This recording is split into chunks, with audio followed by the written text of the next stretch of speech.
Hi అందరికీ. ఈ వీడియోలో పెసరట్టు రెసిపీ అయితే చూసేద్దాం. మా చిన్నోడు ఏం చేస్తున్నాడంటే పెసరలను అయితే బాగు చేస్తున్నాడు. ఇక మా పెద్దోడైతే ఇలా కొబ్బరికాయ చట్నీ కోసం అయితే ఒలుస్తున్నాడు అనమాట.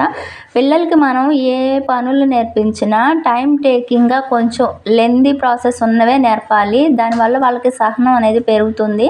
ఇప్పుడున్న కాలంలో పిల్లలు ఫాస్ట్గా అయిపోవాలని చెప్పేసి ఇప్పుడు మొబైల్స్లో అయినా గేమ్స్ ఇలాంటివి కూడా ఫాస్ట్గా ఉంటున్నాయి కదా. అవి చూడడం వల్ల వాళ్ళకి ఇక ఏ పనైనా టెంపర్ లాగా జరిగిపోవాలి, అనుకున్న వెంటనే జరిగిపోవాలన్నమాట. అలాంటి మైండ్ లాగా వస్తుంది.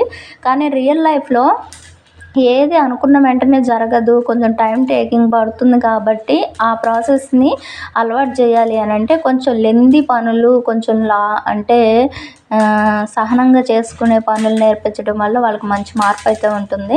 ఇక్కడైతే పెసరట్టు రెసిపీ అయితే చేసేసాను. ఒక గ్లాసు రాత్రిపూట నానబెట్టి పెసర్లు, రాత్రిపూట ఒక పావు గ్లాసు బియ్యం కూడా యాడ్ చేసి ఉదయాన్నే రుబ్బి ఇక పల్లి చట్నీ లాగా కొబ్బరి చట్నీ పెసరట్టు కాంబినేషన్ సూపర్.